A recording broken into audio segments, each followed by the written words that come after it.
just a little bit? When you see something and you know you don't like it, and that's all right, that's what step one is. But then you stay fixated on what's wrong with what you don't like. You hold yourself in a pattern of vibration that does not allow you to be the receiver of the improvement, because the vibration of the question or the problem is different than the vibration of the answer or the solution. So what we're really saying to you, in the lightest way we can say it, and we think you can follow it given the questions that we just asked and that you just answered, you're sort of, most of you, stuck in step one. Sifting and sorting and evaluating what is.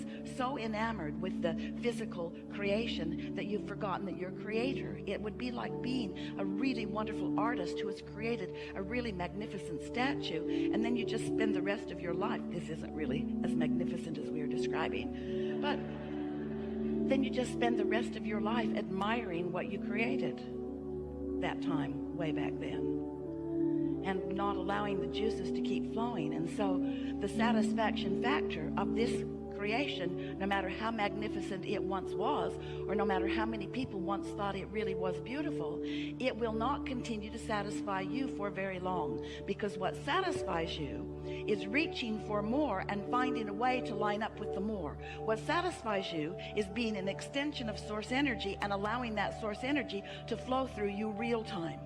And so when you are reacting for more than a moment to something that's going on in your human environment, when you're reacting to it and holding your consciousness about this thing that you are not really enjoying or not wanting, then even though you've launched rockets of desire, and even though source is all over it, and even though streams of consciousness are flowing to it, and the energy that creates worlds is already flowing toward the creation of the new improvement, if you're holding yourself in awareness in reaction to the problem that you don't want, then you never become part of the solution, and you never feel satisfaction.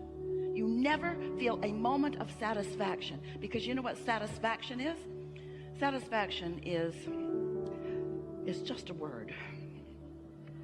Like so many words, satisfaction is a word descriptive of the way you feel.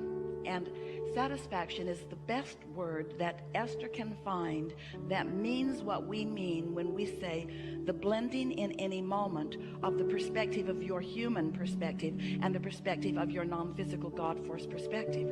When you are looking at anything in a way where you are not in the moment introducing resistance because of a sort of varied, flawed premise from who you really are, you feel satisfaction. In other words, let's say life has helped you to realize that you really could use more money. And in your awareness that you could really use more money, and that awareness might come up often, many times in a day, let's say. So every time that happens, you launch a rocket of desire, a request really for more abundance. And each time you do that, your abundance grows vibrationally in what we are referring to as your vibrational reality. It's like the beginning steps of the creative process.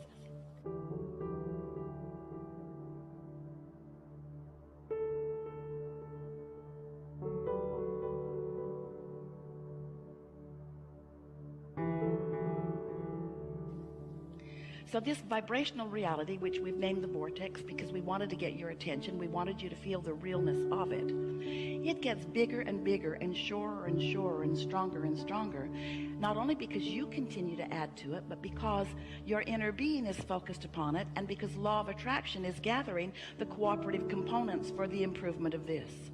So you have, without knowing it, created a veritable fortune that is identified as yours. It's yours. It's the beginning, just like the kernel of corn that you put into the ground is the beginning of that big plant that will produce ears of corn. This vibrational reality is that for you. But if you are humanly natured, if you are enamored by seeing, hearing, smelling, tasting, touching, if you are not remembering that you are a vibrational creator, then you might be still standing over here in the discomfort of the money not being here yet. It hasn't manifested, and so you're holding your attention so much on what is and having knee-jerk reactions to that. So you're holding yourself vibrationally in a different place than where your abundance is, which means you cannot be doing that and be in step 3, which is the receiving mode, at the same time, any more than you could set your radio dial on one channel and hear what's being broadcast on another. The frequencies have to match up. So you've asked for and have created a vibrational reality. You have a vibrational abundance that is really beyond our ability to describe it to you. But if it isn't in your bank account yet, if it isn't flowing through your experience, it means that you are vibrationally in a different place. And it's easy to understand why, isn't it? Because when you're looking for something that you cannot see, when the bank does not acknowledge that the money is there. So you say to us, all right, Abraham, we'll play your silly game. We'll accept that there's something over there where Esther's arms are pointing. We'll even call it the vortex like you do. Just tell me, how do I get the money out of the vortex and into the bank? That's all I really want to know. And that's what we want you to know too. We want you to know that this vibrational reality that you have created is yours and yours alone. In other words, no one else is going to sweep in and take it away from you. But you've got to find a way of getting to the receiving mode of it.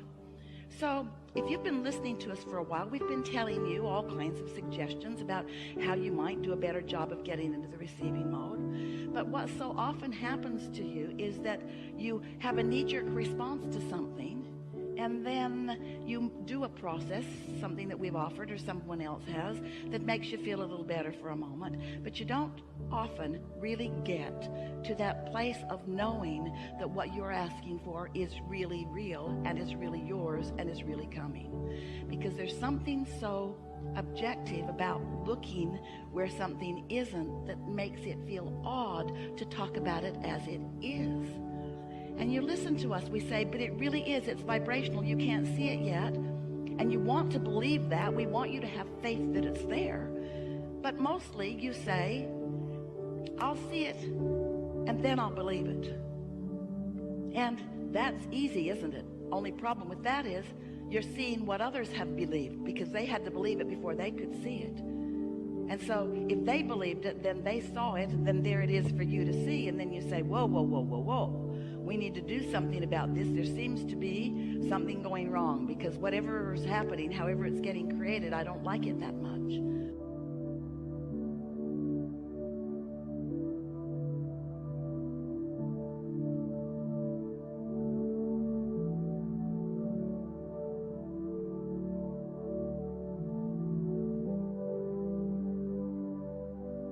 And we want you to understand that you get to modify it for yourself all day, every day. And that the energy that creates worlds is backing you up in support. So, you want more money. And let's say for right now, there isn't enough for you. You don't have access to it. It's not ready for you to spend. And when we say you can spend your vibrational currency, you say, Abraham, go talk to someone else. Vibrational currency is not what I really need right now. I need currency, not vibrational currency. I need currency. And we say, and therein lies your problem, because your need for the currency you don't have will keep you from resonating with the currency that you do have. And until you begin to resonate with the currency that you do have, it can't become bigger. In other words, these thoughts cannot turn to things. Have you been hearing us talking about turning thoughts to things? You got to wonder how things happen. Where does the economy come from? There are not pipelines from other planets piping in resources. You're turning thoughts to things. That's what the expansion of all of this is about.